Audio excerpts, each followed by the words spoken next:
Welcome students, welcome to late Ram Kumar college of special education. अपन जो बात कर रहे हैं वो कर रहे हैं एचआई के लिए जो क्लास होती है स्पीच की उसकी, ठीक है। और स्पीच की क्लास होती है उस पे अपन है वो बात कर रहे हैं। स्पीच की क्लास में अपन है जो डिसेबिलिटीज़ बढ़ रहे थे, है ना। तो अब अपन जो बात कर रहे हैं वो कर रहे, हमने जो बात कर ली थी वो कर ली थी 70 से 90 डेसिबल वाले जो बच्चे होते हैं उनके ऊपर, ठीक है। अब अपन बात कर रहे हैं वो कर रहे हैं 90 से ऊपर, है ना, 90 से ऊपर, ठीक है। इनमें क्या होता है,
ये है वो है 90 से ऊपर वाले। भाषा विकास है उनका सही नहीं हो पाता, इनका जो भाषा का विकास है वो पूर्ण रूप से सही तरीके से नहीं हो पाता है, ठीक है। अगला है वो है बिना हेयरिंग एड के कोई ध्वनि नहीं सुन सकते। बिना हेयरिंग एड के है वो कोई भी किसी भी प्रकार की ध्वनि है वो नहीं सुन सकते। और हेयरिंग एड की सहायता से वातावरण की कुछ आवाज़ें सुन सकते हैं। वातावरण की कुछ आवाज़ें, ध्वनियाँ नहीं, वातावरण की जो नेचुरल जो आवाज़ें आती है वो है वो किसके हेयरिंग एड से कुछ ही आवाज़ें सुन पाते हैं, न कि सारी, है ना। तो ये 90 से ऊपर वालों का, ठीक है। स्क्रीनशॉट ले लीजिए।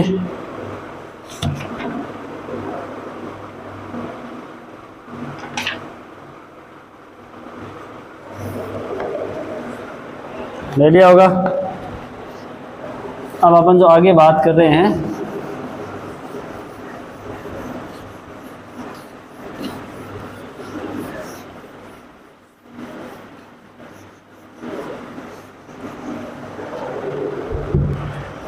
वो है पोस्ट लैंग्वेज पर, ठीक है।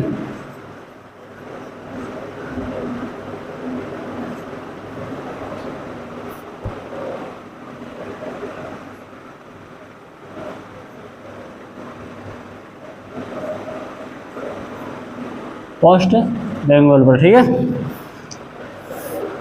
अब इसमें क्या होता है कि जब किसी व्यक्ति को भाषा सीखने के बाद किसी बीमारी या शक्ति के कारण हेयरिंग लॉस हो जाता है उसे पोस्ट लिंगुअल हेयरिंग लॉस कहते हैं। यानी पोस्ट लिंगुअल हेयरिंग लॉस क्या होता है कि जब किसी व्यक्ति को पूर्ण रूप से भाषा सीखने के बाद सुनने शक्ति हो जाती है तो उसे हम क्या कहते हैं, पोस्ट लिंगुअल हेयरिंग लॉस, ठीक है।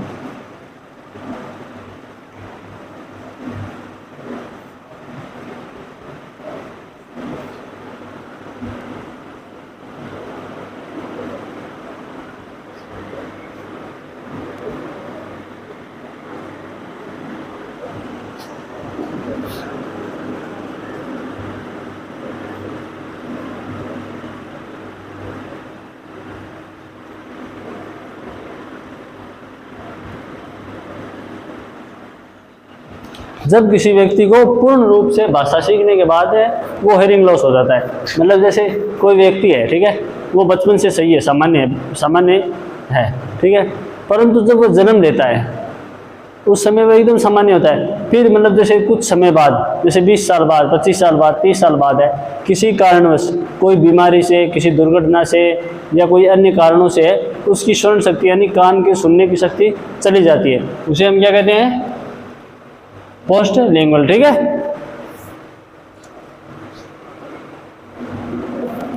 इस स्थिति में धीरे धीरे व्यक्ति अपनी वाणी और उच्चारण का नियंत्रण कमजोर बनने पड़ता है, जिसके कारण वाक वाणी में कई तरह के किवास उत्पन्न होते हैं। अब ऐसी बात नहीं है कि भाई इसको वाणी है, पूर्ण रूप से वो भाषा सीख लिया और उसकी श्रवण शक्ति है हो गई और अब वह पूर्ण तरीके से वो भाषा बोलने लगा। ऐसा नहीं कि वो भाषा नहीं बोलेगा, परंतु जैसे जैसे उस श्रवण शक्ति को टाइम हो जाएगा लंबा, मतलब जैसे आज उसका एक्सीडेंट हो गया और किसी वजह से उसके कान है वो चले गए, फिर वो 10 साल बाद इसकी देखेंगे तो उसकी भाषा जितनी साफ थी उतनी नहीं रहेगी। क्यों? क्योंकि उसके जो श्रवण शक्ति के कारण है, उसकी भाषा है, उसको बोलने में उसको धीरे धीरे है वो समस्या उत्पन्न होने लगेगी और वो भाषा है वो खराब हो जाएगी, ठीक है। जिसके कारण उसकी वाणी में या वाक में कई तरह के है वो किवास उत्पन्न हो जाएगी, यानी किवास यानी बाधाएं उत्पन्न हो जाएगी, ठीक है।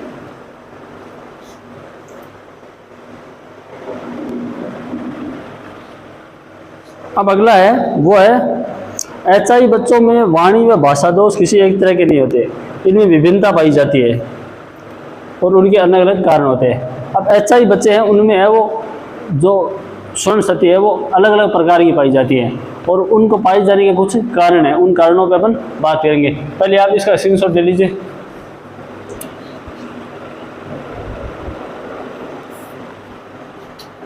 ले लिया होगा।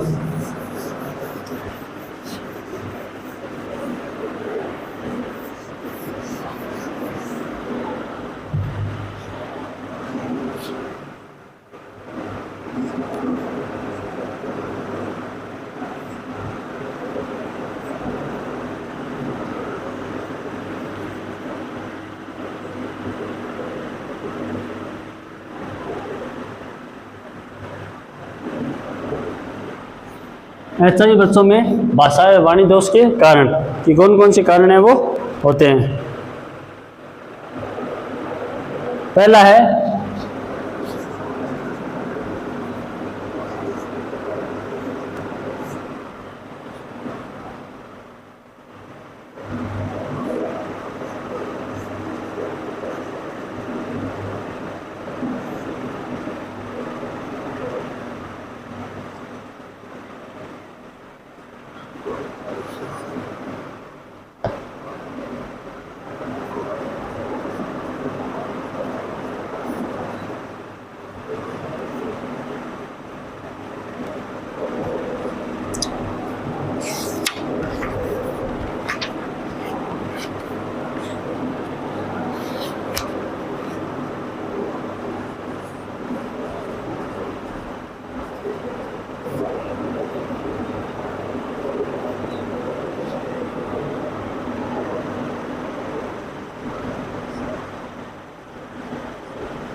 तो ये वो कारण है, ठीक है।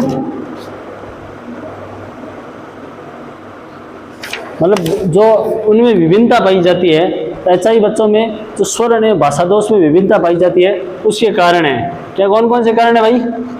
उम्र की शुरुआत में सुनवाई हानि, यानी जैसे उम्र होती है, शुरुआत होती है, जन्म लेते ही बच्चे के अंदर है वो सुनवाई हानि हो जाती है, यानी स्वर्ण दोष हो जाता है, ठीक है। तो उस वजह से है वो बच्चे है वो समस्या से सामना करना पड़ता है। दूसरा है सुनवाई हानि का प्रकार, यानी सुनवाई हानि है वो कितनी हुई है, कितने प्रकार की, किस हद तक हुई है, कितने डेसिबल तक उसे सुनाई दे रहा है, ठीक है। अगला है वो सुनवाई हानि की गंभीरता, यानी सुनवाई हानि है वो कितनी गंभीर है या नॉर्मल है, तो कितनी हद तक है वो सुनवाई हानि की हमें जो स्वर्ण शक्ति है उसकी समाप्ति हुई है, ठीक है। अगला है प्रबंधन के प्रकार, यानी हम जब बच्चे की सुनवाई हानि या स्वर्ण क्षति हो गई है तो उसका प्रबंधन कैसे कर सकते हैं, उसे कुछ तरीके से कैसे सुना सकते हैं, ठीक है। अगला है सुनवाई हानि के बाद बच्चों का दृष्टिकोण, और बच्चा है जब उसकी सुनवाई हानि या फिर जो है स्वर्ण क्षति हो जाती है तो उस बच्चे का दृष्टिकोण कैसा होता है समाज के प्रति, लोगों के प्रति, अपने प्रति, है ना। और अगला है वो है संबंधित समस्या, सुनवाई हानि से संबंधित कौन कौन सी समस्याओं का सामना करना पड़ता है, तो ये कुछ कारण है, ठीक है। स्क्रीनशॉट लीजिए, फिर आगे बात करते हैं।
बधिर बच्चों में वाणी व भाषा दोष हैं किस प्रकार से होते हैं, ठीक है।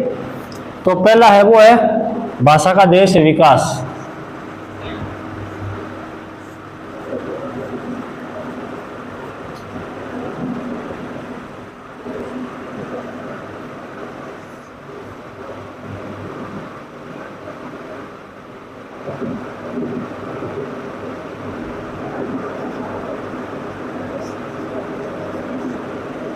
भाषा देर से शुरुआत होने के बाद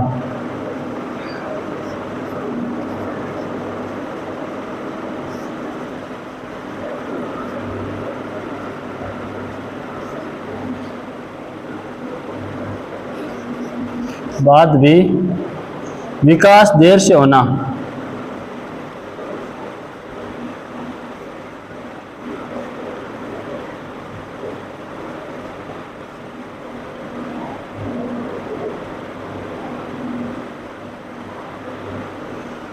अगला है वो है भाषा को समझने में कमी।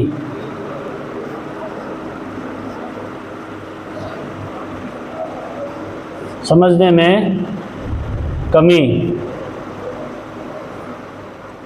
अगला है वो है भाषा के सभी भागों में कठिनाई।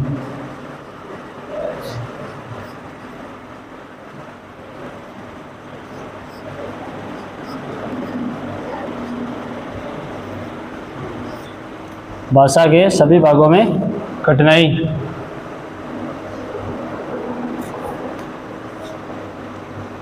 पांचवा है कम शब्दावली।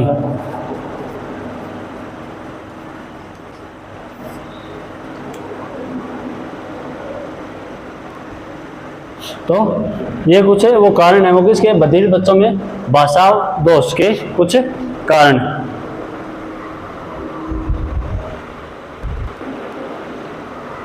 तो ये जो भाषा का विकास है या बधिर बच्चों में भाषा दोष के कुछ भाषा दोष है वो है, ठीक है। पहला क्या है, भाषा का देर से विकास, यानी भाषा है उसका देर से विकास, जो भाषा का विकास है वो देरी से होता है, ठीक है। दूसरा है भाषा देर से शुरुआत होने के बाद भी विकास दर भी देर से होना। और जैसे भाषा विकास है वो देर, भाषा है उसकी शुरुआत देर होगी, देर से होगी, तो भाषा विकास है वो भी देर से होगा, ठीक है। अगला है भाषा को समझने में कमी। भाषा है जो हमारी जो भाषा है उसको समझने में कमी होती है, ठीक है। और भाषा के सभी भागों में कठिनाई। और अगला है वो है कम शब्दावली। क्या भाई? कम शब्दावली, यानी उसके पास बोलने के लिए शब्द कम होते हैं, ठीक है। तो ये जो भाषा दोष के कुछ, जो बधिर बच्चों में वाणी है भाषा दोष के कुछ कारण है, ठीक है। स्क्रीनशॉट ले लीजिए।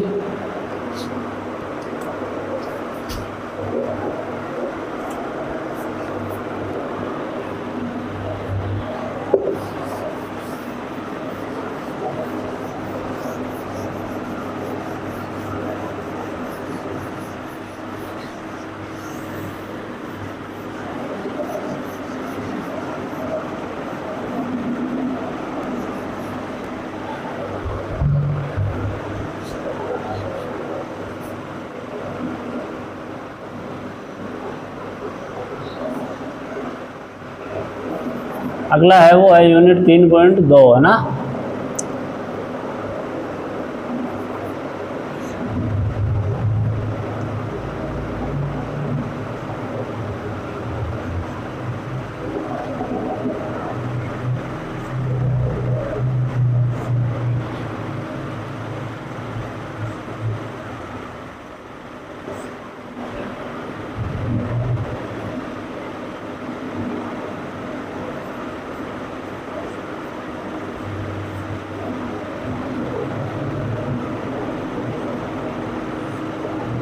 CWHI में वाणी एवं भाषा के विकास को प्रभावित है ना। तो इस पे अपन अब बात करेंगे ना। इसमें जो पहला टॉपिक है वो है सुनवाई हानि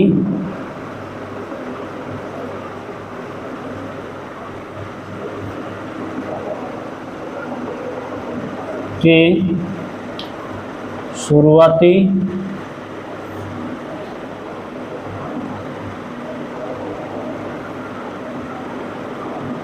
शुरुआत की उम्र। क्या है भाई? सुनवाई हानि की शुरुआत की उम्र, ठीक है।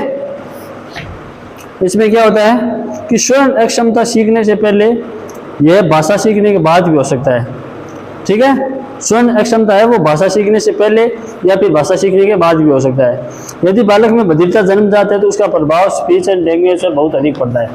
अगर बालक में है वो बधिरता है वो जन्म के दौरान से ही है, जन्म के बाद से ही है, तो उसका स्पीच और लैंग्वेज यानी भाषा और वाणी पर है वो बहुत अधिक प्रभाव पड़ेगा, और वो भी गंभीर प्रभाव पड़ेगा। क्यों? क्योंकि जब बच्चा जन्म लेगा तब वो बधिर होगा तो स्वर्ण शक्ति कम होगी, स्वर्ण शक्ति नहीं होगी तो वो भाषा सीख ही नहीं पाएगा, वो कभी बोल ही नहीं पाएगा। क्यों? क्योंकि उसे पता ही नहीं है कि भाषा क्या होती है, क्योंकि उसने कभी भाषा सुनी ही नहीं है ना।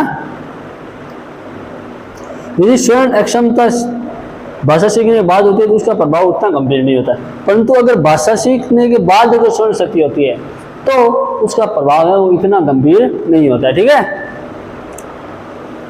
तो ये है वो भाषा सुनवाई की शुरुआती उम्र है। अगला है वो है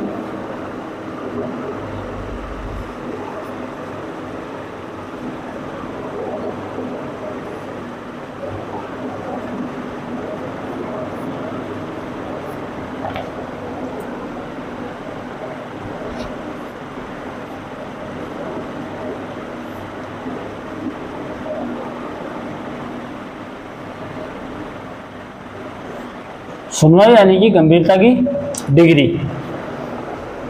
इसमें क्या होता है कि बधिरता की गंभीरता जितनी ज्यादा होगी उसका वाणी और भाषा विकास में उतना प्रभाव पड़ेगा। यानी बधिरता की गंभीरता मतलब बच्चे में जो बधिरता है, बहरापन है, उसका प्रभाव जितनी ज्यादा अत्यधिक वो गंभीर होगी उसका उतना ही अधिक प्रभाव है वो भाषा और वाणी पर पड़ेगा, ठीक है। तथा गंभीरता कम होने पर भाषा और वाणी का विकास भी प्रभाव भी कम होगा। अगर गंभीरता कम होगी तो भाषा एवं वाणी पर भी प्रभाव है वो कम पड़ेगा, परंतु अगर गंभीरता बहुत अत्यधिक है तो भाषा एवं वाणी पर भी प्रभाव है वो बहुत अत्यधिक होगा। ठीक है, तो ये हो गया सुनवाई की हानि की गंभीरता की डिग्री, है ना। अगला है वो है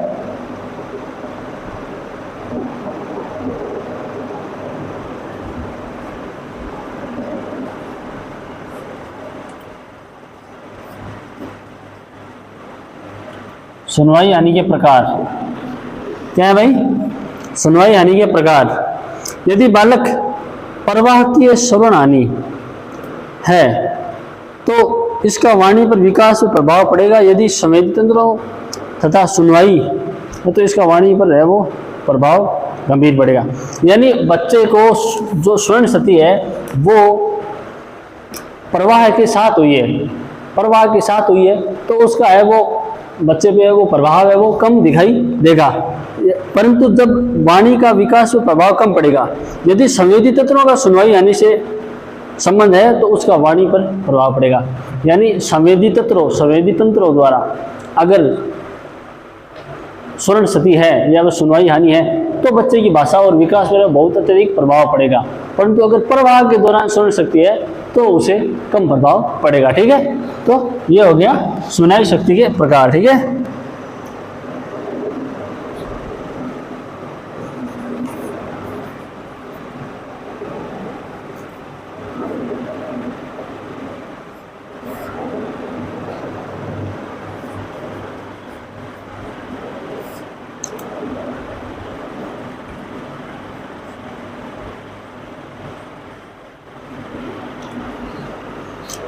प्रवर्धन उपकरण और प्रकार। ठीक है, इसमें क्या होता है कि बच्चे को यदि शीघ्र ही पहचान करके हेयरिंग एड लाया दिया जाए तो भाषा विकास और बधिरता का कम प्रभाव पड़ेगा।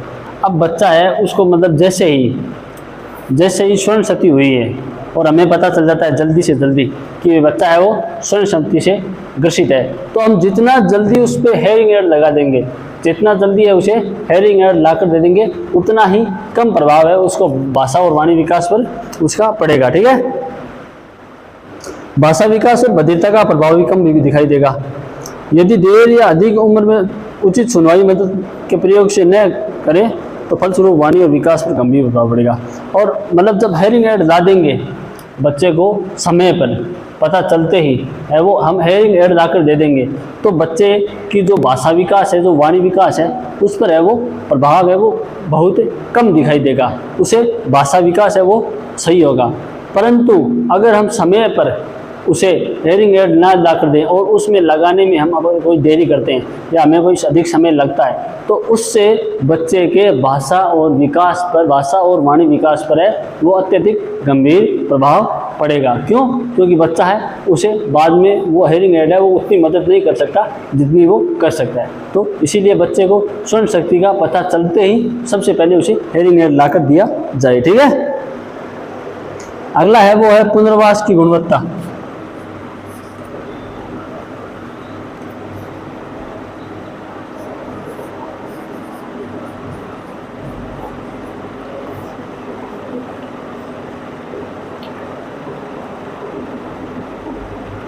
पुनर्वास की गुणवत्ता। पुनर्वास की प्रक्रिया यदि सही व अच्छे तरीके से बधिर बालक को उपलब्ध कराई जाए तो बधिरता का प्रभाव कम से कम होगा, परंतु इसके विपरीत प्रभाव गंभीर होगा। पुनर्वास यानी बच्चा है उसे रिहेबिलिटेशन जो मतलब सेंटर है उनमें ले जाना चाहिए, वहां जाकर उसका पुनर्वास यानी उसे एक जगह से दूसरी जगह शिफ्ट करना, उसे अच्छी जगह, अच्छे डॉक्टर के पास, अच्छे अस्पताल में, अच्छे स्कूल में ले जाकर वहाँ ही रखना, वहीं उसे इलाज करना, वो उसका पुनर्वास करते हैं। तो अगर हम समय पर उसका पुनर्वास कर दें, समय पर उसका इलाज चालू करवा दें तो बच्चे का है वो भाषा और वाणी विकास पर है वो बधिरता का कम प्रभाव पड़ेगा। परंतु हम अगर ऐसा नहीं करते हैं, पुनर्वास हमारा सही नहीं होता है तो फिर है वो हमें कठिनाई का सामना करना पड़ता है और बच्चे की वो बधिरता है उसका प्रभाव भाषा और वाणी विकास पर गंभीर रूप से पड़ता हुआ दिखाई देता है। ठीक है, तो ये है वो वाणी और भाषा के विकास को प्रभावित करने वाले जो कुछ कारण है, पहले इन्हें देख लिए फिर आगे और बात करते हैं।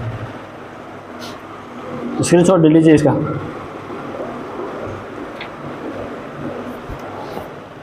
ले लिया होगा।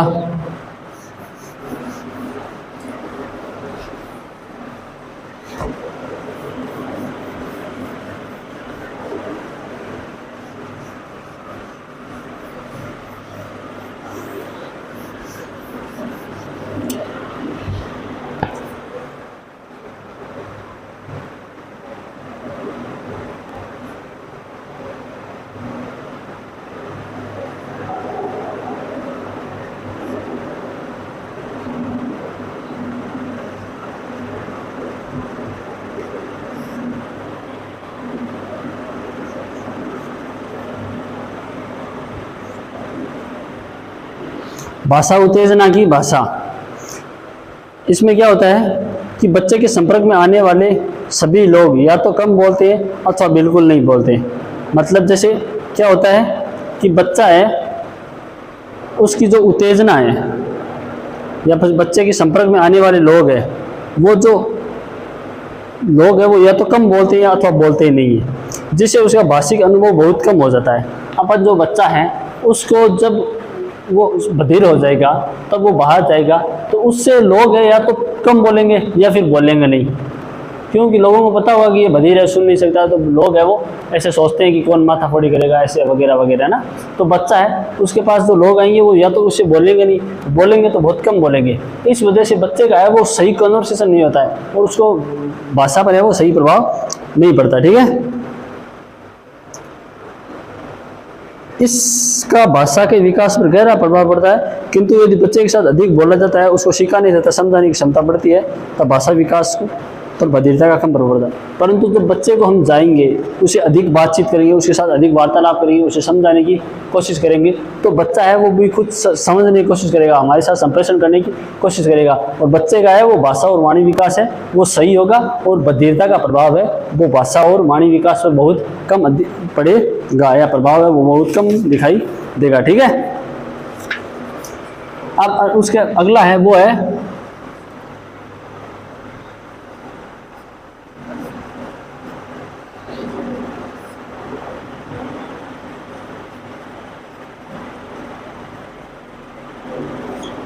भाषा उत्तेजना की गुणवत्ता।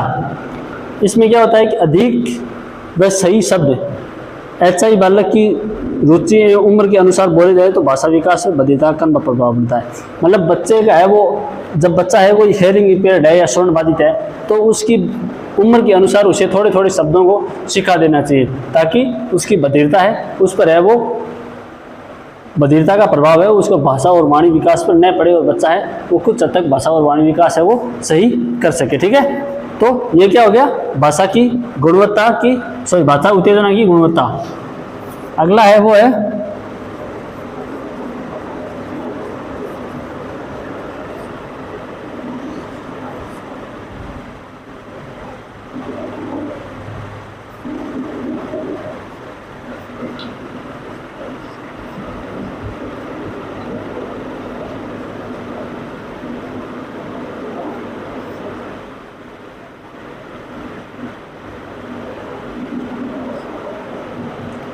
अगला है वो है सुनवाई के साथ बच्चे का आईक्यू एवं प्रेरणा।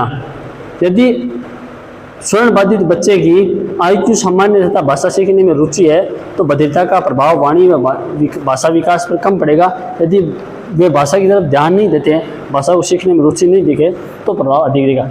अब बच्चे का आईक्यू कैसा है, बच्चे की सीखने की क्षमता कैसी है। बच्चा अगर बधिर है, स्वर्ण बाधित है, अगर फिर भी अगर वो भाषा को सीखने की उसके अंदर ललक है, उसके अंदर है उत्तेजना है, भाषा सीखने की इच्छा है, रुचि है, तो है वो उसका भाषा और वाणी विकास पर बधिरता का कम प्रभाव पड़ेगा। परंतु अगर बच्चे के अंदर उससे सीखने की भाषा सीखने की रुचि है ही नहीं, तो फिर है वो उसे समस्या का सामना करना पड़ता है, और उसके भाषा और वाणी विकास है वो बहुत देरी से होता है या फिर होता ही नहीं है। तो भाषा सीखने की है वो प्रेरणा और आईक्यू है वो दोनों होने बहुत अनिवार्य है। ठीक है, अगला है वो है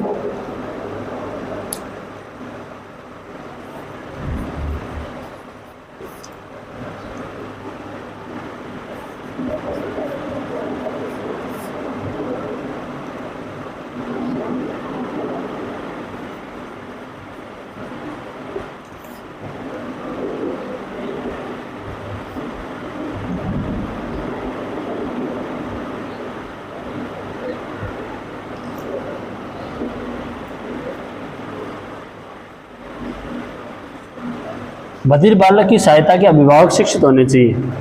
यदि बधिर बालक के अभिभावक शिक्षित है, वह बधिरता के प्रभाव को समझते हैं, तो बालक के भाषा विकास में सहायता करेंगे और उसकी भाषा वाणी विकास पर कम प्रभाव पड़ेगा, परंतु विपरीत परिस्थिति होने पर गंभीर प्रभाव पड़ सकता है। अब है वो जो बधिर बालक है, उसकी सहायता में अभिभावकों का शिक्षित होना बहुत जरूरी है। अगर बच्चे के माता पिता अभिभावक है वो शिक्षित होंगे, तो बच्चे है वो उसको बच्चे को है वो मतलब भाषा विकास करने में उसकी सहायता करेंगे, उसे उत्तेजित करेंगे, उसे शिक्षा की ओर अग्रसर करेंगे, उसका इलाज करवाएंगे। क्योंकि अगर वो शिक्षित है तो बच्चे का है वो जो बधिरता का प्रभाव है वो भाषा और वाणी विकास पर कम दिखाई देगा। परंतु अगर इसकी उल्टी विपरीत स्थिति है, मतलब जैसे बच्चे के माता पिता है वो अनपढ़ है, अशिक्षित है, तो उनको पता नहीं है कि श्रवणबाधिता क्या होती है, उसका किस प्रकार से इलाज कराया जाए, तो फिर है वो उस बच्चे को है वो भाषा और वाणी विकास है उसकी सहायता है, भाषा और वाणी विकास है उस पर बधिरता का प्रभाव है वो बहुत गंभीर रूप से है वो पड़ सकता है। ठीक है, तो ये है वो कुछ और है जो प्रभावित कारण है, वो स्क्रीनशॉट ले लीजिए, फिर आगे बात करते हैं।